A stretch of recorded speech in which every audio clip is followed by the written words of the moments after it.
کچھ مدنی پھول پیش کرنے ہیں. یوں سمجھیے اس کا آغاز تو درود پاک کی اس فضیلت سے ہی ہو چکا کہ جو سکرات کا وقت ہے، جو موت کی سختیاں ہیں، کیا ہم اسے یاد رکھتے ہیں؟ ایک ایسی حقیقت ہے کہ جسے ہم بھول جاتے ہیں. زندگی میں ایسے زندگی گزار رہے ہوتے ہیں کہ جیسے مرنا ہی نہیں ہے. تو آج اسی حقیقت پر کچھ مدنی پھول پیش کروں گا. اللہ کرے کہ فکر آخرت اور آخری جو سفر ہے اس کی تیاری کا ہمارا ذہن بن جائے. حجت الاسلام امام محمد بن محمد غزالی علیہ رحمت اللہ الوالی لکھتے ہیں، بنی اسرائیل میں ایک بڑا مغرور شخص تھا. ایک بند کمرے میں تھا. بڑے لوگ ہوتے ہیں نا، ان کے کمروں میں ہر کسی کو آنے کی اجازت نہیں ہوتی. گارڈز، آگے سیکرٹری، اجازت کے بغیر کوئی نہیں آ سکتا. اور ان کو اس بات پر بعض اوقات بڑا غرور بھی ہوتا ہے، فخر ہوتا ہے کہ میری ٹیریٹری میں کوئی پیر نہیں رکھ سکتا. اچانک کمرے میں ایک شخص داخل ہوا. اس مغرور شخص نے زور سے چلا کر کہا، کون ہو؟ کیسے آ گئے میرے کمرے میں بغیر اجازت؟ تمہیں پتا نہیں میں کون ہوں؟ میں اس واقعے کا خلاصہ عرض کر رہا ہوں. تمہیں اجازت کس نے دی میرے کمرے میں آنے کی؟ تو کہتا ہے کہ مجھے اس گھر کے مالک نے اجازت دی ہے اور میں وہ ہوں جسے کوئی روک نہیں سکتا. مجھے بادشاہوں سے بھی اجازت لینے کی ضرورت پڑتی نہیں. مجھے کسی کا دبدبہ ڈرا نہیں سکتا اور نہ ہی مجھ سے کوئی بچ سکتا ہے. اور جب یہ باتیں سنی نا، اس مغرور شخص نے، جس کا اسٹائل ہی الگ ہوتا تھا، جو بڑے چلا چلا کر بڑے غصے میں لوگوں سے باتیں کرتا تھا، اب اس کا جو غصہ ہے وہ نیچے آ گیا. اب ہے کون یہ تو بتائیں، کہیں آپ ملک الموت تو نہیں؟ اللہ اکبر. اب حضرت ملک الموت نے کہا، ہاں میں ملک الموت ہوں. مجھے کوئی دروازہ نہیں روک سکتا، مجھے کوئی گارڈ، مجھے کوئی کر و فر کہیں بھی جانے سے نہیں روک سکتا. اب وہ کہتا ہے کہ حضور تھوڑی سی مہلت مل سکتی ہے. اگر آپ میری روح قبض کرنے آئے ہیں تو کچھ دن، کچھ گھنٹے تو دیجئے نا. مجھے تو پتہ ہی نہیں ہے، مجھے کچھ توبہ کرنی ہے، کچھ نیکیاں کرنی ہے، کچھ نیک اعمال کرنے ہیں. اب ملک الموت نے فرمایا کہ تمہاری سانسیں پوری ہو چکی ہے، اب تمہارا وقت اینڈ ہو چکا ہے. کہا اچھا پھر یہ تو بتائیں، اگر میری روح قبض کریں گے تو مجھے لے کر کہاں جائیں گے؟ تو ملک الموت نے فرمایا، اس مقام پر جہاں تو نے اپنے اعمال بھیجے ہوئے، جس طرح کے اعمال کیے ادھر لے کے جاؤں گا. کہا حضور میں نے تو نیکیاں نہیں کی، کوئی اچھا گھر بھی تیار نہیں کیا ہے. ملک الموت نے فرمایا کہ پھر تمہیں بھڑکتی آگ کی طرف لے کر جائیں گے، جو تیرا گوشت نوچ لے گی. یہ کہہ کر ملک الموت نے اس کی روح قبض کر لی. وہ مردہ ہو کر گر پڑا. گھر میں کوہرام مچ گیا، رونا دھونا مچ گیا. اس واقعے کے جو راوی ہیں حضرت یزید رکاشی رحمت اللہ تعالی فرماتے ہیں، اگر ان سوگواروں کو اس کے برے انجام کا پتہ چل جاتا تو اس سے زیادہ رونا دھونا مچاتے. اب میرے پیارے اسلام سوچیے، یہ ہمارے ساتھ بھی تو ہونا ہے نا. کبھی دفتر میں بیٹھے ہوں گے، کبھی گھر میں لیٹے ہوں گے، پتہ نہیں کبھی کہاں ہوں گے، اور اچانک ملک الموت آ جائیں گے اور ہماری روح قبض کر لی جائے گی. کوئی چانس نہیں ملے گا. جس کو مرنا ہو کیا وہ ایسے جیتا ہے جیسے ہم جی رہے ہیں؟ وہ شاعر لکھتے ہیں نا، جب اس بزم سے اٹھ گئے دوست اکثر اور اٹھتے چلے جا رہے ہیں برابر. ذرا غور تو کیجئے نا، آپ کے رشتہ داروں میں سے کتنے لوگ چلے گئے، آپ کے پڑوسیوں میں سے کتنے لوگ چلے گئے، ارے آپ کی عمر کے دوستوں میں سے کتنے لوگ چلے گئے. بلکہ میں تو ان لوگوں کو بھی جانتا ہوں کہ جن کی عمر مجھ سے کم تھی. دھڑا دھڑ لوگ جا رہے ہیں. جب اس مذہب سے اٹھ گئے دوست اکثر اور اٹھتے چلے جا رہے ہیں برابر. یہ ہر وقت پیش نظر جب ہے منظر، یہاں پر تیرا دل بہلتا ہے کیوں کر. جگہ جی لگانے کی دنیا نہیں ہے، یہ عبرت کی جا ہے تماشا نہیں. ہم کیوں نہیں سوچتے کہ ہمیں مرنا، ہم کیوں نہیں سوچتے کہ ہمیں دنیا سے جانا ہے اور ادھر جانا ہے، اور ادھر کی ہم تیاری نہیں کرتے. حضرت عبداللہ ابن مسعود رضی اللہ عنہ فرماتے ہیں، السعید من وعظ بغیرہ، یعنی سعادت مند وہ ہے جو دوسروں سے نصیحت حاصل کرے۔ ہمیں نصیحت حاصل کرنی چاہیے نا، یار فلاں کا انتقال ہو گیا، میری باری آنے والی ہے۔ کبھی جنازہ پڑھتے ہوئے، کبھی قبرستان میں مردے کو قبر میں اتارتے ہوئے، کبھی مسجد کا اعلان سنتے ہوئے کہ جناب فلاں کا رضا الہی سے انتقال ہو گیا، ہم کیوں نہیں سوچتے میرا نام بھی اسی اسپیکر سے اعلان ہوگا کہ ان کا بھی رضا الہی سے انتقال ہو گیا۔ دوست، احباب، گھر والے کچھ دیر آنسو بہائیں گے، کچھ دیر یاد کریں گے، مگر پھر کہیں گے جلدی کرو، جنازے میں دیر نہیں کرنی چاہیے۔ پھر ہمارے گھر سے جنازہ اٹھے گا۔ وہ بھی نصیب والے ہوتے ہیں جن کا گھر سے جنازہ اٹھتا ہے۔ بعض اوقات تو ایسی جگہ موت آتی ہے کہ لوگوں کو کفن بھی نہیں ملتا، قبر بھی نہیں ملتی ہے۔ اللہ سے دعا کرتے ہیں کہ اللہ عافیت والی موت عطا فرمائے، کٹنے والی، پھٹنے والی، جلنے والی، ڈوبنے والی موت سے محفوظ فرمائے، عافیت والی ہو، کلمے والی ہو۔ اللہ کریم ہے نا، میرے رب سے تو مانگ سکتے ہیں نا۔ ہم اللہ سے مانگتے ہیں کہ مولا ہمیں زندگی بھی شان والی عطا فرما، موت بھی شان والی عطا فرما، ایمان والی عطا فرما، کلمے والی عطا فرما، عبرت والی موت نہ دینا مالک، کہ مرنے کے بعد لوگ کہیں کہ دیکھو باتیں تو بڑی بڑی کرتا تھا، اس کی موت کیسی ہوئی ہے۔ اللہ ایسی موت سے ہم سب کو محفوظ فرما، برے خاتمے سے بچائے۔ خدایا برے خاتمے سے بچانا، خدایا برے خاتمے سے بچانا، پڑھوں کلمہ جب نکلے دم یا الہی، پڑھوں کلمہ جب نکلے دم یا الہی۔ آج کل تو لوگ قبرستان میں جا کے ہنسی مذاق کر رہے ہوتے ہیں، قبرستان میں جا کر موبائل فون پہ کاروبار چل رہا ہوتا ہے، ادھر میت دفنائی جا رہی ہے، ادھر آپس میں دوست کل کی پلاننگ کر رہے ہوتے ہیں۔ قبرستان عبرت کی جگہ ہے۔ قبرستان میں ہنسنے والوں کا کیا حال ہوتا ہے، آؤ میں آپ کو ایک واقعہ سناتا ہوں۔ خواجہ خواجگان، خواجہ غریب نواز، خواجہ معین الدین چشتی اجمیری، خواجہ غریب نواز نے ایک واقعہ سنایا کہ ایک مرتبہ میں اور شیخ اوحد کرمانی رحمت اللہ تعالی علیہ سفر پر تھے۔ ہماری ملاقات ایک بوڑھے میاں سے ہوئی، وہ بزرگ تھے اور یاد الہی میں انتہائی مشغول تھے۔ کہتے میں نے ایسا بندہ یاد الہی میں مشغول پہلے نہیں دیکھا تھا۔ میں نے ان سے سلام کیا، ہاتھ ملایا تو معلوم ہوا کہ ان کے ہاتھ پر تو گوشت ہی نہیں ہے، اتنا کمزور، اتنے دبلے پتلے تھے۔ خواجہ صاحب کہتے ہیں کہ میرے دل میں خیال آیا کہ یہ اتنے کمزور کیوں ہیں۔ اس سے پہلے کہ میں سوال کرتا وہ روشن ضمیر تھے، میرا سوال جان لیا۔ کہتے ہیں کہ میں ایک دن اپنے دوست کے ساتھ قبرستان گیا، تھوڑی دیر ہم قبر کے پاس بیٹھ گئے، آپس میں باتیں ہونے لگی جیسے دوستوں میں باتیں ہوتی ہیں۔ کہتے ہیں اتفاقاً ایسی بات ہوئی کہ مجھ سے کہا لگ گیا، زور سے ہنس پڑا۔ اسی وقت قبر سے آواز آئی، اے غافل، جس کو ایسا مقام درپیش ہو اسے ہنسی سے کیا کام۔ کہتے جو ہی میں نے وہ آواز سنی میں اٹھ کھڑا ہوں، جو دوست میرے ساتھ تھا میں نے اسے الوداع کہا، مسجد میں آ گیا، بیٹھ گیا، مجھ پر ہیبت طاری ہو گئی، قبر سے آواز آئی تھی نا۔ کہتے میں قبرستان میں ہنسا، مجھ پر ایسی غفلت آ گئی کہ میں قبر کے پاس جا کر ہنسنے لگا۔ کہتے مجھے اتنی شرمندگی محسوس ہوئی، وہ دن ہے اور آج کا دن ہے، 40 سال ہو گئے میں نے شرم کے مارے آسمان کی طرف منہ نہیں کیا ہے، اور میں اس بات سے ڈر رہا ہوں کہ قیامت کے روز اللہ کی بارگاہ میں کیسے منہ دکھاؤں، کیا منہ لے کر جاؤں۔ اے میرے پیارے ساتھی، قبرستان عبرت کی جگہ ہے، مذاق مستی اور دنیاوی باتیں کرنے کی جگہ نہیں ہے۔ آپ کو پتہ ہے کہ سیدنا عثمان غنی رضی اللہ تعالی عشرہ مبشرہ میں سے ہیں، ذو النورین ہیں، اور 2 بار نبی پاک سے جنت خریدی ہے، ایسی عظیم ہستی ہیں۔ مگر جب آپ قبرستان جاتے تھے نا، آپ کی اتنا روتے تھے کہ آپ کی داڑھی آنسوؤں سے تر ہو جاتی تھی۔ لوگ کہتے ہیں آپ اتنا کیوں روتے ہیں؟ آپ کے سامنے کبھی حشر کی بات بھی ہوتی ہے، جہنم کا ذکر بھی ہوتا ہے، اتنا نہیں روتے۔ قبر کی بات ہوتی ہے یا آپ قبرستان جاتے رونا شروع کر دیتے ہیں۔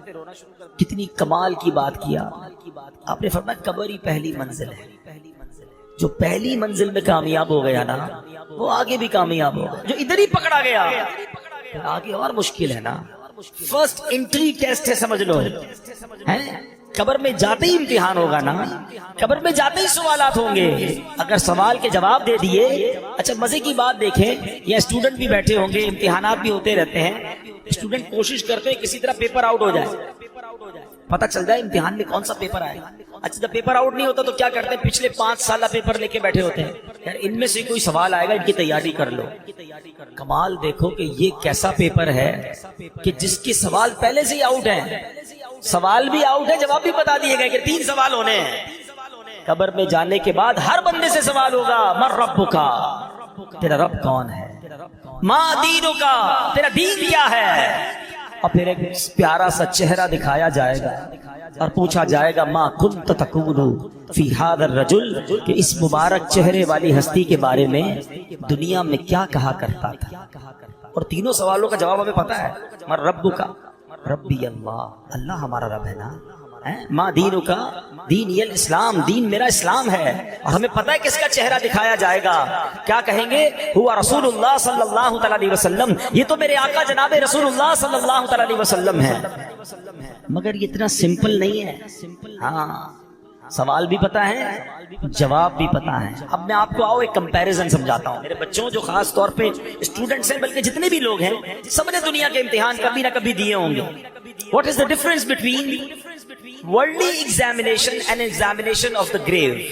دنیا کے امتحان اور قبر کے امتحان کا میں فرق آپ کو سمجھاتا ہوں. دنیا کا امتحان جب بھی ہوگا, ڈیٹ پہلے سے پتا ہوگا, ایسا ہی ہے نا, 2 مہینے باقی ہیں, 3 مہینے باقی ہیں, فلاں تاریخ کو میتھس کا پیپر ہوگا, پھر اردو کا ہوگا, پھر سائنس کا ہوگا, جو بھی پیپر ہے, پیپر کے ٹاپکس بھی پتا ہے, ڈیٹس بھی پتا ہے. ٹھیک ہے, جیسے جیسے امتحان قریب آئے گا ہم تیاری بڑھاتے جاتے ہیں. کل صبح پیپر ہے, رات نیند نہیں آتی, ایسا ہی ہے. سیکنڈ, دنیا کا پیپر جب بھی دے دے, آپ پیپر دیتے, رزلٹ کچھ دنوں بعد یا کچھ مہینوں بعد آتا ہے. ٹھیک ہے. تیسری بات, پیپر میں فیل ہو گئے, ایک چانس ملتا ہے, کیا کہتے ہیں اس کو, سپلیمنٹری پیپر یا ضمنی امتحان, کہ چلو یار فیل ہو گئے, دوبارہ دے دو. اچھا اس میں بھی فیل ہو گئے, پھر کیا ہوگا, میکسیمم کیا ہو جائے گا, 1 سال اور پڑھنا پڑے گا نا. 8ویں کا امتحان دیا, پاس نہیں ہوئے, چلو بھائی 8ویں دوبارہ پڑھ لو, 9ویں دوبارہ پڑھ لو. یہ 4 باتیں یاد رکھیے گا. ڈیٹ پہلے سے پتا ہے, ٹھیک ہے, تاکہ تیاری کر لے. سیکنڈ, امتحان کے بعد رزلٹ کافی دنوں بعد آتا ہے, اور ایک آدھا پیپر, ایک آدھا سوال رہ گیا تو سپلیمنٹری کا موقع ہے. چوتھا, اگر فیل ہی ہو گئے تو پھر کیا ہوگا, آپ کو 1 سال پڑھنا پڑے گا. ایک 5واں بھی مسئلہ ہے جو آج کل زیادہ ہے, کہ دنیا کے امتحان میں تھوڑے پیسے دے کر, تھوڑی رشوت دے کر, معاذ اللہ, یہ چیٹنگ کر کے بھی لوگ پاس ہو جاتے ہیں. ایسا ہی ہے. یہ 5 باتیں یاد رکھنا.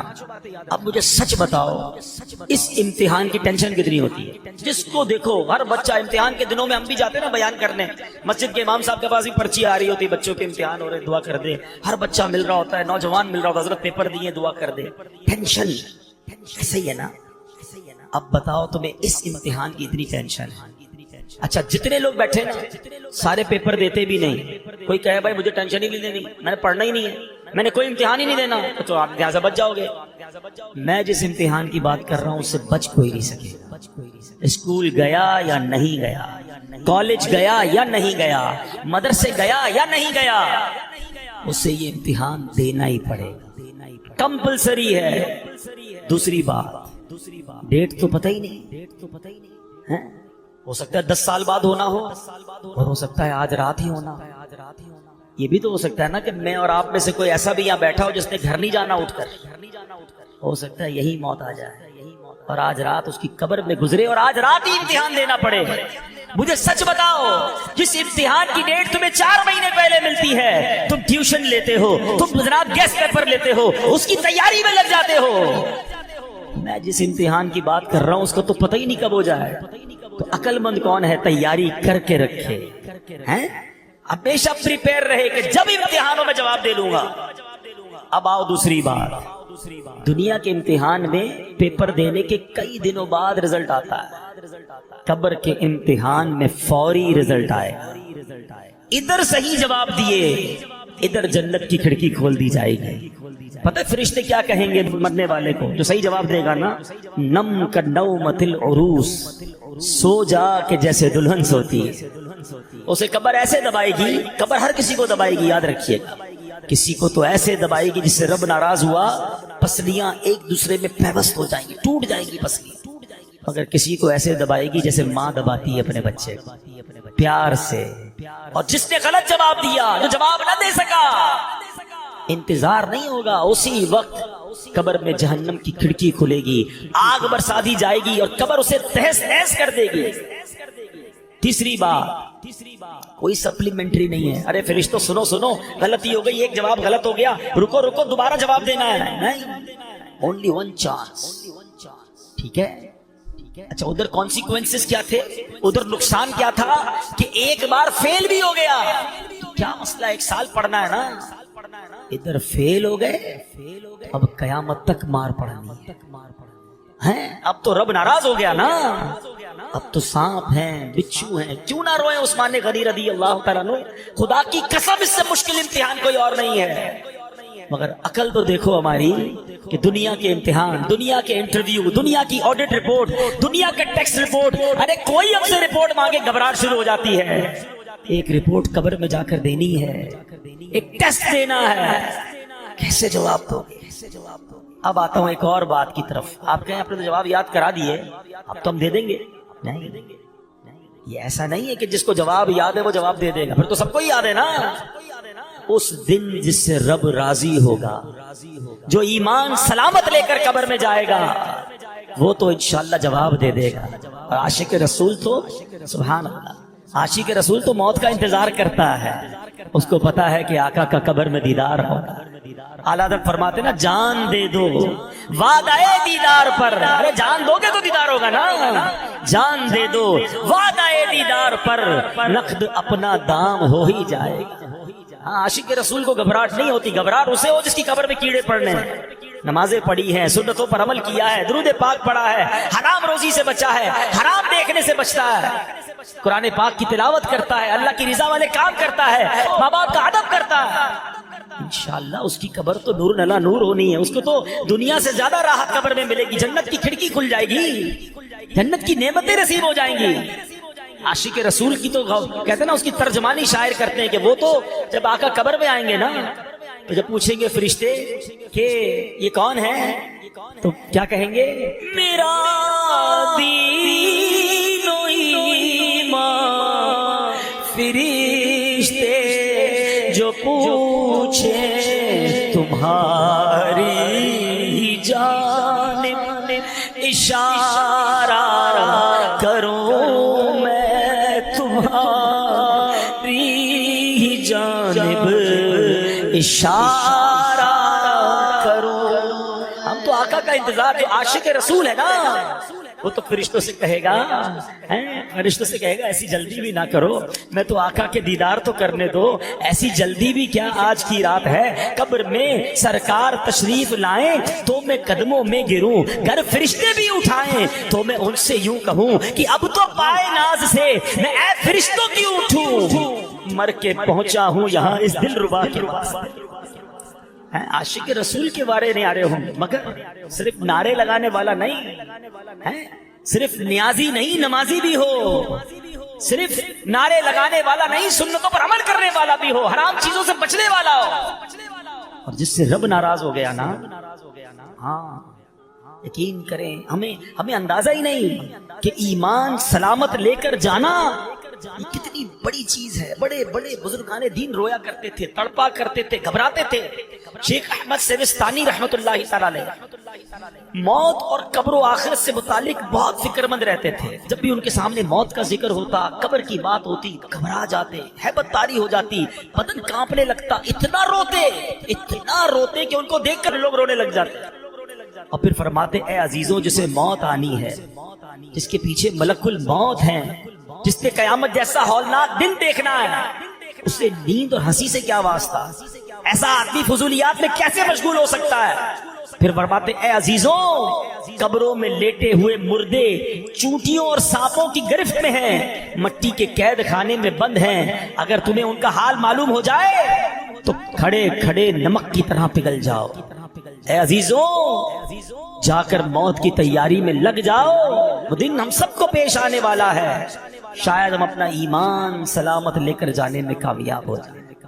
حضور خواجہ غریب نواز نے یہ واقعہ سنایا اور خود خواجہ غریب نواز رونے لگے۔ فرمایا اس ذات کی قسم جس کے قبضے میں میری جان ہے، اس دن سے لے کر آج تک مجھ پر موت اور قبر کی ہیبت طاری ہے اور میں اندر ہی اندر گھلتا جا رہا۔ یہ کون کہہ رہا ہے؟ خواجہ خواجہ، وہ ہستی جن کے ہاتھوں پر 90 لاکھ غیر مسلمان ہوئے ہیں۔ وہ کہتے ہیں میں اندر گھل رہا ہوں موت کی فکر سے، قبر کی فکر سے۔ ہم نے دین کا کوئی کام کیا نہیں، ہم نے گناہوں کے انبار لگائے ہوئے ہیں اور ہماری ہنسی ختم نہیں ہوتی، ہماری غفلتیں ختم نہیں ہوتی۔ دوستوں کے ساتھ بیٹھے تو غیبتوں کے انبار، اکیلے میں گھر میں بیٹھے تو حرام دیکھتے ہیں، کاروبار پر جائیں تو حرام کماتے ہیں۔ جھوٹ، غیبت، نہ جانے کون سا گناہ ہے جو ہم سے نہیں ہو رہا، اور کوئی فکر ہی نہیں کہ ایمان سلامت ہوگا کہ نہیں، قبر میں ہوگا کیا میرا۔ ہے میرے پیارے اسلامی بھائیو، اس وقت مہنگائی کا دور ہے، اچانک مہنگائی بڑھ گئی ہے، لوگ پریشان ہیں، گھر کیسے چلاؤں گا، خرچہ کیسے پورا کروں گا، کتنی ٹینشن میں، جدھر بیٹھو ایک ہی ٹینشن ہے۔ میں نہیں کہتا ٹینشن نہیں ہے، واقعی ٹینشن ہے سب کو، اللہ ہمارے وطن پر خیر فرمائے۔ لیکن ذرا غور کرو، کبھی ایسا ہوا کہ دوستوں میں بیٹھ کر یہ ٹینشن ہو یار مرنے کے بعد کیا ہوگا، ایمان سلامت رہے گا کہ نہیں، قبر روشن ہوگی کہ نہیں، اللہ راضی ہوگا کہ نہیں، قیامت کے دن مجھے رب کی عرش کا سایہ ملے گا کہ نہیں، اعمال نامے کھل گئے تو میری بے عزتی کیسی ہوگی، میں ذلیل کیسا ہو جاؤں گا۔ یار کوئی طریقہ تو بتاؤ، اللہ کو راضی کیسے کروں، کوئی طریقہ تو بتاؤ، میری بخشش ہو جائے۔ Nobody talk about it، کوئی بات ہی نہیں کرتا، کسی کو لگتا ہے فکر ہی نہیں ہے۔ جن بزرگوں کے ہم نام لے کر جی رہے ہیں نا، میں ان کی باتیں کر رہا ہوں۔ اے خواجہ کی چھٹی منانے والوں، میں خواجہ کی بات کر رہا ہوں۔ آؤ غوث پاک کے مرید بیٹھو، میں تمہیں غوث پاک کے بارے میں بتاتا ہوں۔ اتنے بڑے بزرگ ایسے نہیں تھے، ان کے نام بڑے بڑے۔ شیخ عبد القادر جیلانی، آپ فرماتے ہیں لوگ کہہ رہے ہیں آج عید کا دن ہے، عید کا دن ہے۔ عبد القادر کے لیے عید کا دن وہ ہوگا جب اپنا ایمان سلامت لے کر قبر میں جائے۔ شیخ عبد القادر جیلانی وہ کہہ رہے ہیں، ہاں وہ کہہ رہے ہیں، یہ حقیقت کو جان گئے تھے، یہ خوف خدا والے تھے۔ خدا را میرے پیارے اسلامی، میں آپ کو صحیح بتا رہا ہوں، آپ اگر مہنگائی کے ٹینشن سے، روزگار کے ٹینشن سے، دنیا کی پرابلم سے نکلنا چاہتے ہیں نا، میں آپ کو ایک طریقہ بتاتا ہوں، آپ اپنے اللہ کو راضی کریں۔ ہاں، رحمان الدنیا والآخرہ ہے۔ لوگ کہتے ہیں کبھی کبھی یار آخرت کے ساتھ ساتھ دنیا بھی ہونی چاہیے۔ او بھائی یہ فارمولہ ہی غلط ہے۔ میرا رب آخرت کا بھی مالک ہے، دنیا کا بھی مالک ہے، میں اسے راضی کر لوں، وہ میری دنیا بھی اچھی کر دے گا، میری آخرت بھی اچھی کر دے گا۔ ایک ٹارگٹ زندگی میں بنا لو، میں نے اللہ کو ناراض نہیں کرنا ہے، میں نے اللہ کی رضا والے کام کرنے ہیں، واللہ وہ تمہاری روزی میں برکت ڈالے گا، وہ تمہارے دل میں سکون ڈالے گا، تمہارے گھر میں سکون اور چاشنی ڈال دے گا، تمہارے گھر میں عافیت آ جائے گی، لائف انجوائے کرنے لگو گے، کیونکہ رب راضی ہے نا۔ ایک فارمولہ یاد رکھو، جس سے رب راضی اس سے سب راضی۔ ہم رب کو راضی نہیں کرتے، ہم سب کو راضی کرتے ہیں، ہمیں رب کو راضی کرنا ہے، اس کی نافرمانی والے کام نہیں کرنے۔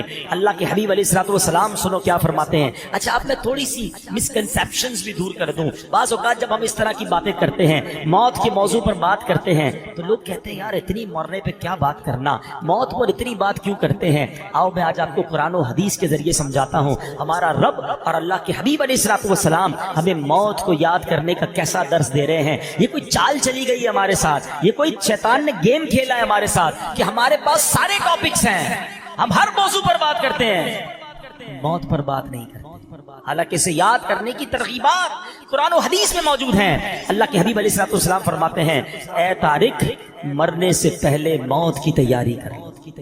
آقا نصیحت فرماتے ہیں، موت کی تیاری کرنی ہے نا، تو کیا تیاری کرنی ہے؟ قبر کے لیے فرنیچر بنانا ہے، ایئر کنڈیشن لگوانا ہے، قبر میں پنکھا ونکھا لگانا ہے، یا ریشمی کوئی سلک کا مہنگا والا کفن سلوانا ہے؟ کیا لے کر جائیں گے قبر میں؟ کچھ بھی نہیں۔ کبھی کفن میں جیب دیکھا ہے؟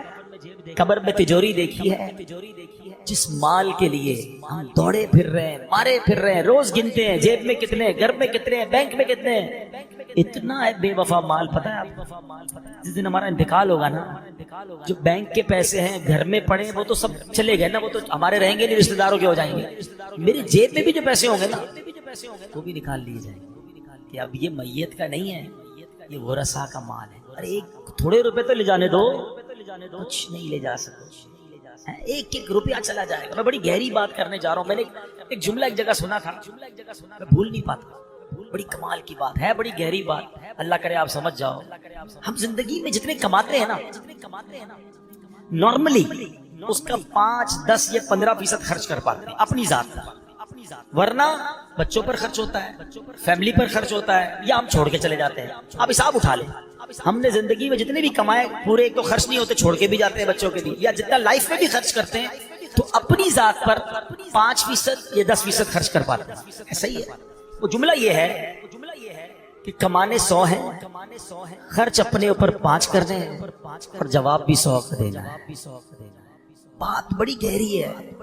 جو حرام کماتا ہے نا, جو جھوٹ بول کر, ملاوٹ کر کے, سود کا کاروبار کر کے, رشوت کر کے, چوریاں کر کے, ڈاکے کر کے, کر لو جمع, شاید 5-10% سے زیادہ خرچ نہیں کر سکو گے, مگر جب اللہ کی بارگاہ میں جاؤ گے نا تو پورے 100% کا جواب تمہیں دینا پڑے گا.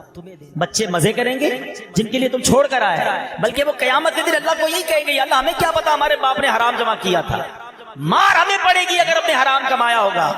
اتنا بے وفا مال, اور اس مال کے لیے میں دوڑی جا رہا ہوں, یہ نہیں سوچ رہا کہ قبر میں تو مال نہیں جانا. تو اے میرے پیارے اسلامی, آقا کی اس حدیث سے سبق لو کہ موت سے پہلے موت کی تیاری کرو. اور تیاری کیا ہے؟ کہ یا تو یہ مال اگر ہے تو یہ مال آگے بھیج, صدقہ و خیرات کر کے آگے جمع کرا. ایک صحابی رسول آئے, عرض کرتے ہیں حضور مجھے آخرت اور موت سے محبت نہیں, گھبراہٹ ہوتی ہے, اس کا ذکر کرنے میں مجھے مزہ نہیں آتا, دل نہیں لگتا آخرت کی بات کرنے میں. شاید ہم سارے ایسے ہی ہیں, جب بھی موت اور قبر کی بات کرو گھبراہٹ شروع ہو جاتی ہے. کیا شاندار جواب دیا نبی پاک. حدیث پاک کا خلاصہ پیش کر رہا ہوں. فرمایا بندے کا دل ادھر لگتا ہے جدھر اس کا مال ہو.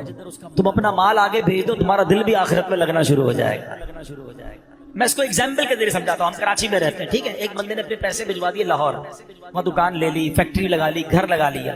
اب زیادہ دل کہاں لگے گا؟ لاہور. جب دیکھو لاہور جائے گا, کیوں؟ پیسے ادھر ہیں, انویسٹمنٹ ادھر ہے. لوگوں نے پیسے دبئی میں لگائے ہوئے ہیں, دبئی جاتے رہتے ہیں, کیونکہ مال ادھر ہے, دل بھی ادھر ہے, واپس بھی نہیں آتے. کیا شاندار جواب دیا, عقل مندوں کے لیے کمال جواب ہے یہ. اگر آخرت میں دل لگانا ہے نا تو بندہ کہ میرے پیسے ادھر ہیں بھائی, میں نے اپنا مال اللہ کی راہ میں صدقہ کیا ہوا, محل تیار ہے, مسجد بنا دی ہے اللہ کے کرم سے. کیونکہ حدیث پاک کا خلاصہ ہے, جو اللہ کے لیے مسجد بناتا ہے اللہ اس کے لیے جنت میں گھر بناتا ہے. خوش نصیب ہے وہ لوگ جو مسجد بناتے ہیں یا مسجد میں حصہ ملاتے ہیں. سرکار دو عالم صلی اللہ تعالی علیہ وآلہ وسلم نے ارشاد فرمایا, بے شک ابھی جبریل امین علیہ السلام میرے پاس آئے, کہا اے محمد صلی اللہ تعالی علیہ وآلہ وسلم, جس نے آپ پر ایک بار درود پاک پڑھا اللہ پاک اس کے اعمال نامے میں 10 نیکیاں لکھے گا اور 10 گناہ مٹا دے گا, اور